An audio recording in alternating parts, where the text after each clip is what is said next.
The Seahawks, upset by the Giants at home, Russell Wilson is officially eliminated from MVP contention, and the Sounders reach MLS Cup after an inspired comeback in Schmetzer time. Let's take it around the Sound.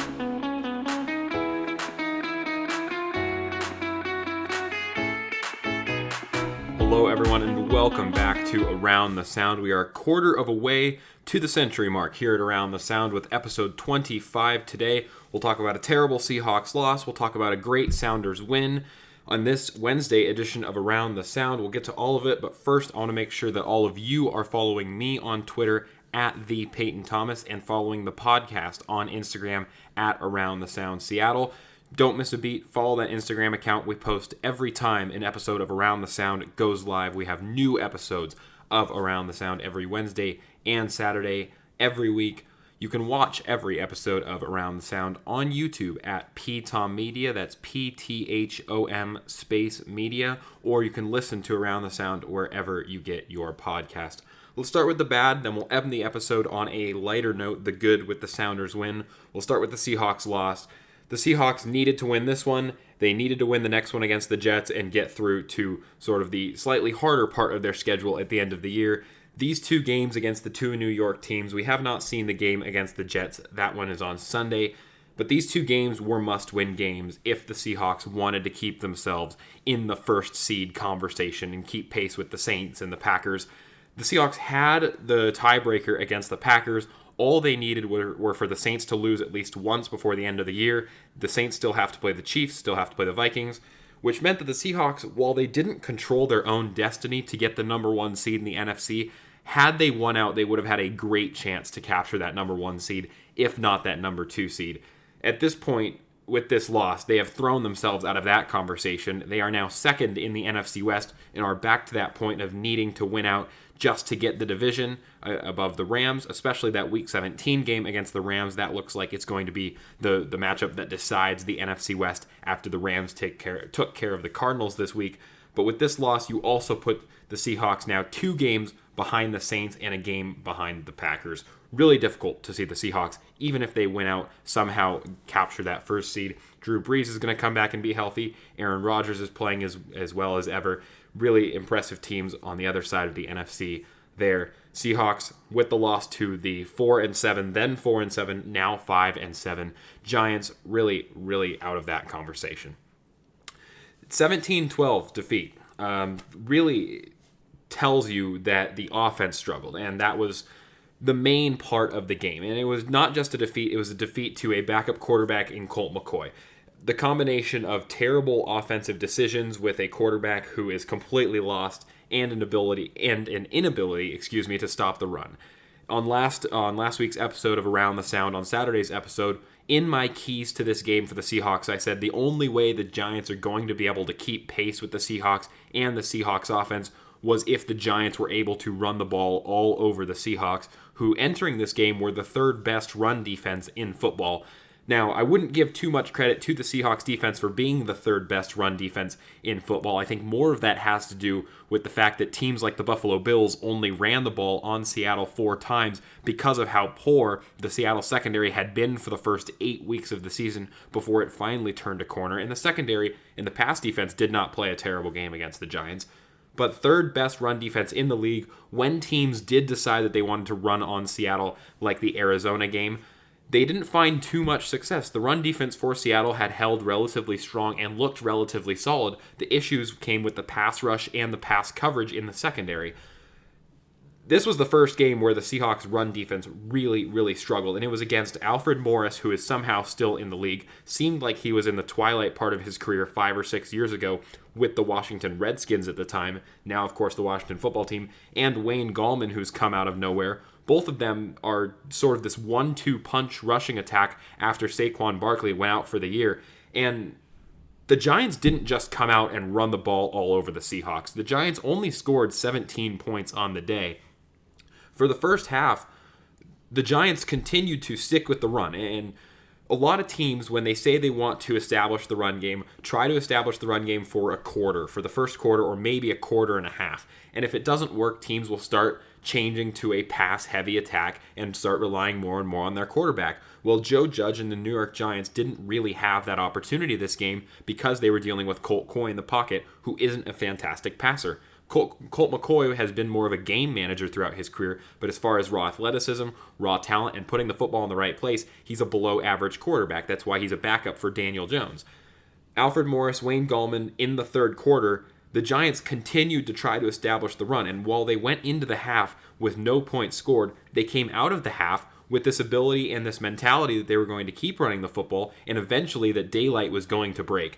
And I'm not sure what happened on the front seven for the Seahawks. I'm not sure if the Giants' offensive line started to boss around, essentially, the Seahawks' defensive front, but holes and lanes started opening for Alfred Morris and Wayne Gallman, and those backs ran wild. There was a drive in the second half for the Giants that went 3 plays, 70-some yards, all 3 plays on the ground. Seahawks defense completely battered in all 3 plays, running for their lives, trying to tackle both of these running backs.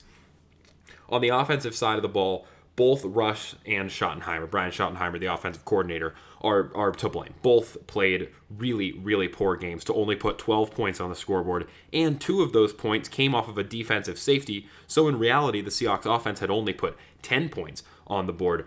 Russ had some guys open in some of those plays. He held onto the ball for way too long on some of those plays, took 1 or 2 of those sacks. Seahawks, Russell Wilson was sacked 5 times this game. 1 or 2 of those was certainly his fault for staying in keeping the ball too long. He didn't hit Tyler Lockett or DK Metcalf to get those guys going, showed no ability to really score any points or prove threatening when they got across midfield and got closer to the red zone. That Chris Carson touchdown almost seemed like a little bit of a fluke. It was the one mistake that the Giants secondary had made in the game. There wasn't a cornerback that was deep enough outside the numbers to guard Chris Carson on his touchdown catch, which happened right near the sideline.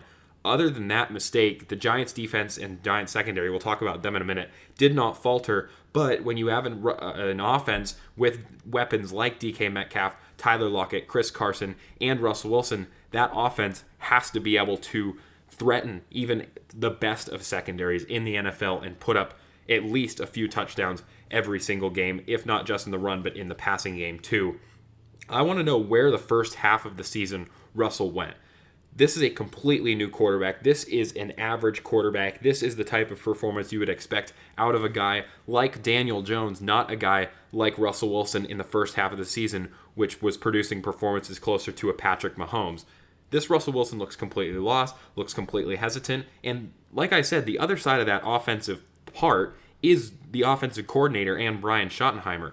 Russell Wilson, as great of a player as he is sometimes, creating plays, improvising for himself, it requires great play calling in order to be consistently good. Dancing around 3rd and 4th and short. The Seahawks went 0 for 2 on 4th downs, 4th and shorts last week against the Eagles. They also went 0 for 2 on 4th down this week against the Giants. That makes them 0 for 4 on 4th down in the last 2 weeks. That's 4 turnovers that easily could have been fixed with better play calling. All 4 of these plays did not include running Chris Carson up the gut and trying to pick up 1 or 2 yards in the sticks, which is a relatively good strategy when Chris Carson is a power back, works well within the tackles, and can normally shove off at least 1 or 2 guys and pick up some tough running yardage, or a quick Russell Wilson pass play on a slant route to your biggest receiver, DK Metcalf, which is normally the type of play that DK Metcalf excels in other than the deep ball, is those short routes where he can use his physical big 6'4" massive frame and shove a defender off, catch the ball, and pick up the sticks. None of those 4 plays, 0 and 4 on 4th down in the last 2 weeks for the Seahawks, none of those 4 included either of those schemes. It was a lot of motion, it was some jet sweeps, it was some pitches, some outside plays trying to get outside the numbers and get the corner, and it failed miserably every single time. After last week against the Eagles, Pete Carroll and Brian Schottenheimer came out and said, those play calls were bad, we're going to fix that type of thing. Against the Giants, the very next week, you see the exact same, similar play calls on 4th down with the exact same result. You have to get your playmakers involved. whether you want to hand the ball off to Chris Carson or keep the ball in your playmaker's hands, which is Russell Wilson, you have to call the right play in order for him to pick up the first down. It's not that difficult with the defenses that you were facing.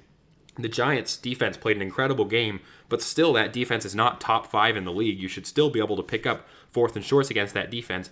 The Eagles, they have a great defensive front at defensive line, but are really battered on the back end in the linebacking core, and the secondary of their defense have to be able to pick up the sticks against them as well. Outside of the 4th downs, the play calling was simply poor as well. Schottenheimer, play with the offensive line that you have and not the offensive line that you want.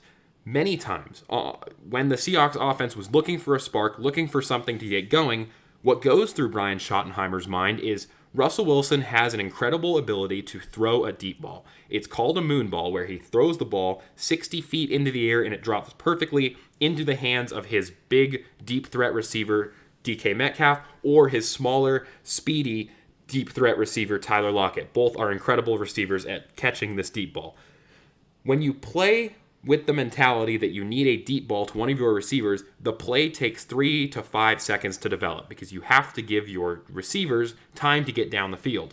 And what we saw was when Schottenheimer wanted to go to this play look, it would either be a play-action shot play where you would fake it to the running back and the quarterback would have to sit in the pocket for 3 or 4 seconds while his receivers got downfield, or you would just see a shotgun pass where Russell Wilson would also have to sit deep in the pocket and his receivers would have to get down the field. This works great when the offensive line is functioning and giving Russell enough time for his playmakers, DK Metcalf, Tyler Lockett, to get down the field and beat the secondary. Unfortunately, the Giants' defensive line came to play, and when you're starting your 4th-string right tackle in the second half, the Giants' defensive line were feasting on the Seahawks' offensive line. Russell Wilson was sacked 5 times and running for his life on pretty much every single snap that was called as a pass play. Out of the pocket in 2 to 3 seconds, can't set his feet to throw the ball downfield. You can't get the ball to your playmakers 40, 50 yards down the field with a moon ball if Russell Wilson doesn't have even a half clean pocket. Russell Wilson's an improviser. He can make crazy plays out of bad situations, but when he's running for his life every single play, he's not going to be able to make the same types of plays that we were used to seeing in the first 5 or 6 weeks of the season. Brian Schottenheimer, if you're somehow listening to Around the Sound, please give Russell Wilson a chance. He's a great player, can make fantastic plays, but you have to help him out just a little bit by giving him a chance to get the ball down the field if you're trying to look for a spark play, or if the offensive line is playing so poor and only giving him 2 seconds, 3 seconds to work before the pocket completely collapses. Operate plays like a play-action boot, where it's designed for Russell Wilson to fake a handoff to the running back and shift to his right, his stronger side, outside of the pocket so he has a little bit more time to operate. Or call a play like a slants play or a curl flats play with short routes that are inside of 10 yards where Russell Wilson, the ball can get out of his hand quickly and to the receivers. This is how Tom Brady has made a living in the NFL for the last 20 years. Bill Belichick and all of the offensive coordinators he had, the most recent one being Josh McDaniel, has gotten the ball out of Tom Brady's hand in less than 2 or 3 seconds on 80% of his dropbacks. And that's why Tom Brady doesn't get sacked very often. The Patriots have a lot of short, little white guy receivers who are very, very effective and catch a lot of footballs throughout the year, and why the Patriots' passing attack, even on its bad days, is never looking terrible because Tom Brady is never forced to do too much. If one receiver is having a bad game, you can throw another one in there. Most receivers can operate in that kind of system because it's not too hard to run different kinds of slant routes, in routes, and out routes inside of 10 yards and catch a Tom Brady football that's normally in the right place. The Hawks' offensive setup, the Hawks' offense as a whole has an identity crisis after this game. The offense with Russell Wilson, with its receivers, and with its offensive line is set up like a passing team. And Brian Schottenheimer is calling plays like a passing team. But Pete Carroll continues to instill this mentality into Russell Wilson that he wants to be a running team. And Pete Carroll, the Pete Carroll style is a running team. It was at USC. It was for the first 5 or 6 years here with the Seahawks. Pete Carroll wants a running offense, a power running team that plays field position. His team is not set up like that, and Pete Carroll has not shown the ability to adapt to that run style or to that deep passing style, run and gun, let Russ cook offense for more than about 3 or 4 weeks before everything starts to break down. It's an identity crisis between Russell Wilson, Brian Schottenheimer and Pete Carroll, everyone needs to be on the exact same page with the game plan, whether you're going to establish the run at the beginning of the game or you're not going to establish the run at the beginning of the game. Quarterback needs to know whether Pete Carroll wants him to throw down the field and create big plays or wants him to keep the ball, make sure that all of the throws he's making are extremely safe, and moving the ball downfield a little bit slowly. When Russell Wilson is confused because he's hearing different things or has different ideas for what his offense should be, what he wants the offense to be, and what Pete Carroll wants the offense to be, what you get is this Russell Wilson quarterback in the pocket who's confused, hesitant, and poor. And we saw all three of those things. We saw Russell Wilson have Tyler Lockett or DK Metcalf open down the field where he didn't quite see him on plays and couldn't get the ball to him. We saw Russell confused on some of the play calls and lost a snap. We saw him poor throughout the whole day. This Seahawks team is a team that started 0-5, has been 3-4 since, and this is a 3-4 type of team right now. That Seahawks team in the first 5 weeks, that Russell Wilson and Pete Carroll mentality in the first 5 weeks, completely gone. We are seeing a 3-4 mediocre football team in the last 7 weeks who needs to revert back to that 5-0 form with an even better defense to have a chance at making a run in the playoffs and have a chance at winning a Super Bowl this year. Russell Wilson, Pete Carroll, get on the same page. The defense has started to turn the corner. The secondary did not have a bad game against the New York Giants. It was the Seahawks' strengths in the first 5 weeks of the season that faltered in this game and got upset by the New York Giants. Speaking of the New York Giants, I mentioned it once or twice. Secondary and defense for the New York Giants played extremely well. You're starting Colt McCoy, no Saquon Barkley. You have an injured wide receiving core. They've now won 4 straight games, and they look like a playoff team. And they're 5-7, but they are leading the NFC East. They have the tiebreaker over Washington. I would not be surprised if they win more games before the end of the year in order to reach the playoffs as a 7-win or 8-win team. I wouldn't expect them to go too far. Daniel Jones is going to get healthy, but without Saquon Barkley, this team still has some offensive holes. But this Giants defense has made leaps and bounds in the last few weeks. In week 4 or 5, only gave up 17 points to the Rams. After they lost to the Rams in a close game, they have won 4 straight now. Really impressive. Joe Judge, the head coach for the New York Giants, looks like a great coach. He was doubted. I myself doubted Joe Judge when he was hired. He's really starting to turn it around. We'll see if Daniel Jones stays in New York next year. The New York Giants stock continues to rise after this big win in Seattle. Really good, well-coached game by Joe Judge to keep Colt McCoy in it. When he doesn't have the best arm, doesn't have the best playmaking ability, relied on the run, stuck with the run, did not abandon that run game, and had an impressive result in the third quarter to snatch the lead away from the Seahawks. This game, the national media reacted after the Seahawks lost, as this probably was the biggest surprising upset of the season so far, and that lasted all of maybe 24 hours until the Steelers lost to the Washington football team a day later on Monday. A great game played by the Washington football team. Steelers look like they have more problems than that 11-1 record tells you that they probably do. Overall, the Giants are probably a better team than Washington, and that upset in Pittsburgh is probably bigger than this one. Both upsets will continue to be talked about. Both upsets need to be continued to be talked about so that the Seahawks can actually fix some of the internal offensive issues that they faced in this game. A really disappointing game, a really disappointing performance. The Seahawks have the 0-11, now 0-12 Jets, who lost on the last play of the game against the Raiders this past weekend. Derek Carr and the Raiders bailed out against the Jets by Henry Ruggs' touchdown on the last offensive play of the game. 0-12 Jets come to Seattle next week.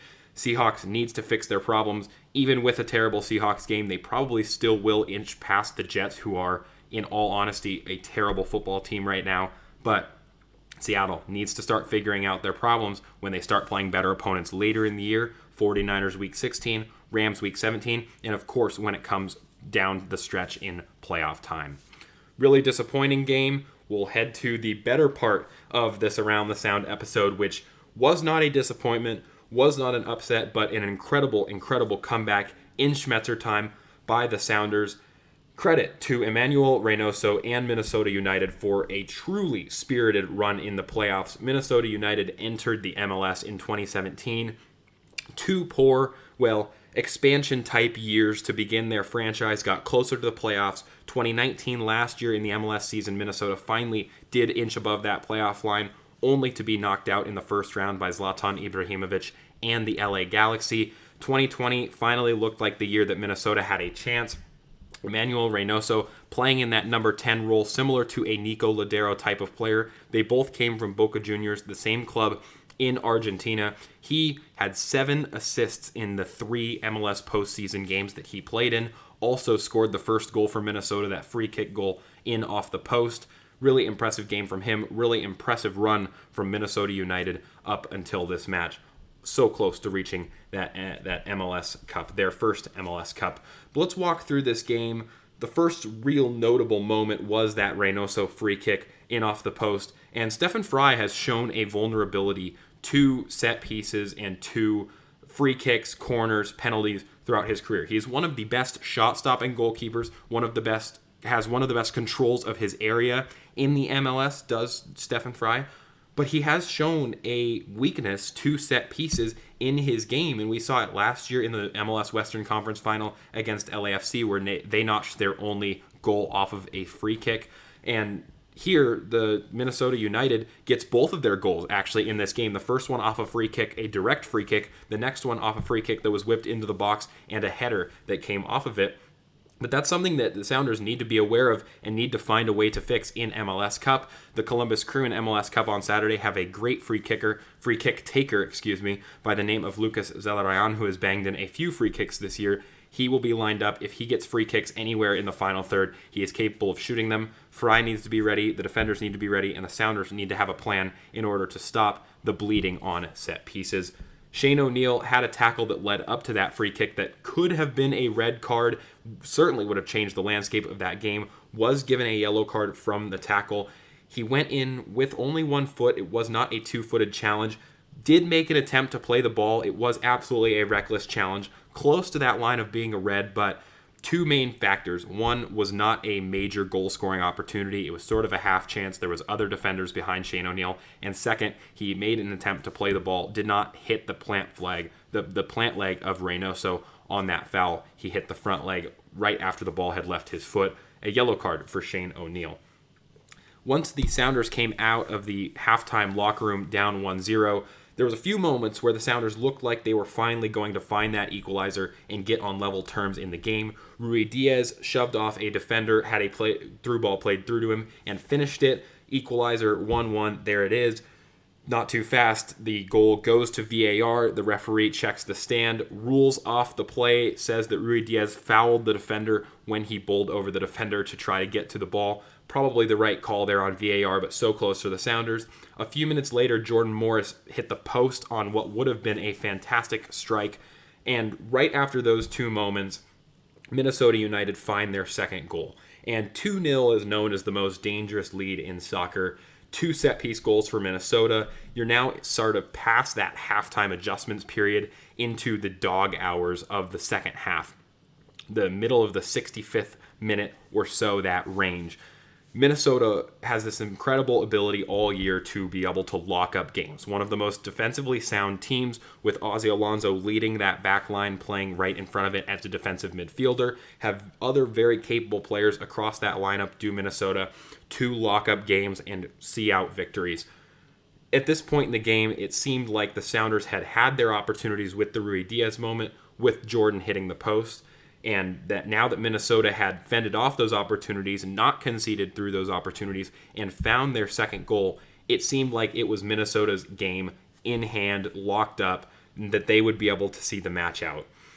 Then came the subs, and Gustav Svensson comes on, Will Bruin comes on, Brad Smith comes on, and I don't know whether Brian Schmetzer or Gonzalo Pineda had these moments. I talked about this on my MLS podcast of who's actually making the decisions. Brian Schmetzer has not signed a contract an extension with the Sounders. He is still set to leave the club in this offseason, and I'm curious whether Gonzalo Pineda, his main assistant coach, club legend, always stayed in Seattle. There's been rumors of Gonzalo Pineda potentially leaving Seattle. I wonder if the front office wants to put Schmetz a little bit by the wayside here and not extend him in order to make Gonzalo Pineda the head coach of the Seattle Sounders going forward.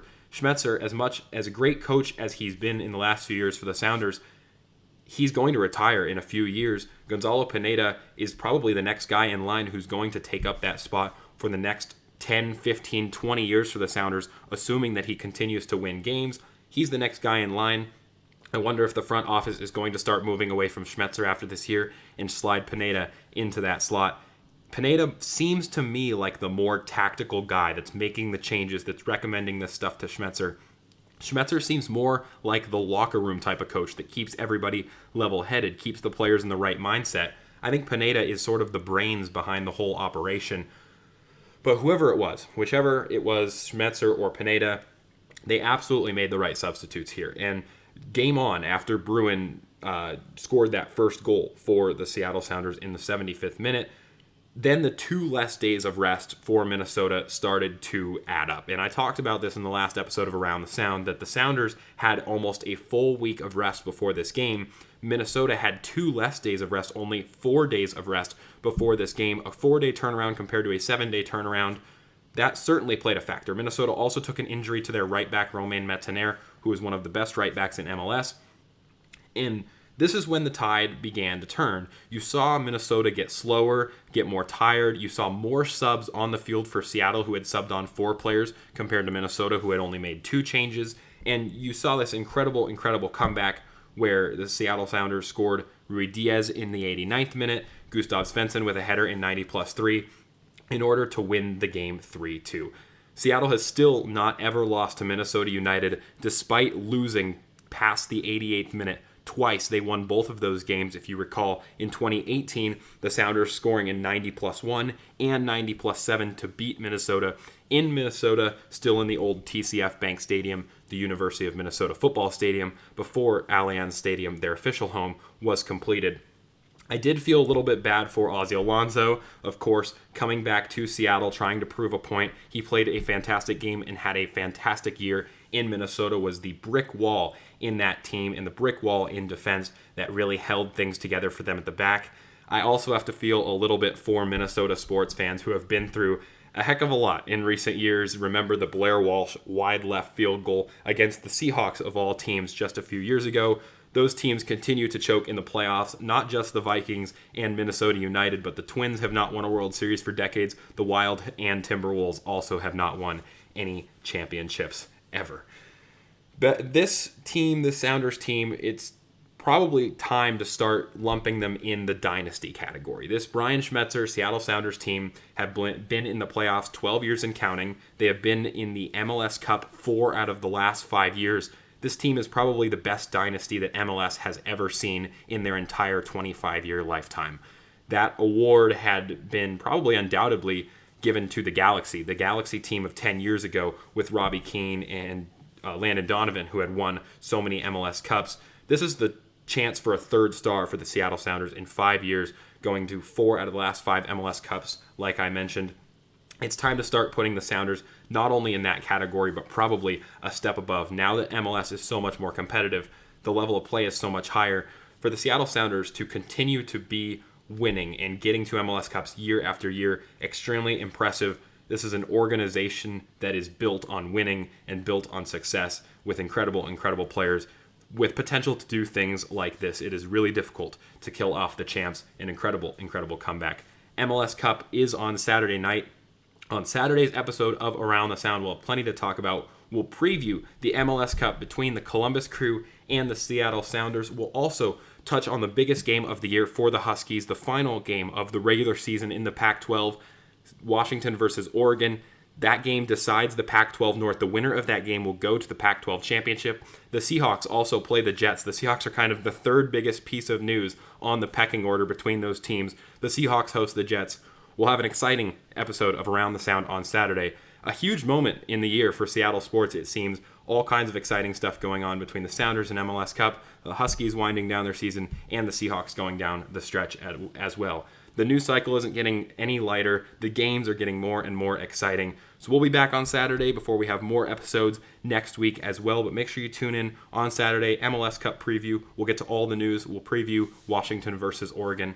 Plenty of stuff going on. So I will see you all then. Stay safe, and thanks for listening.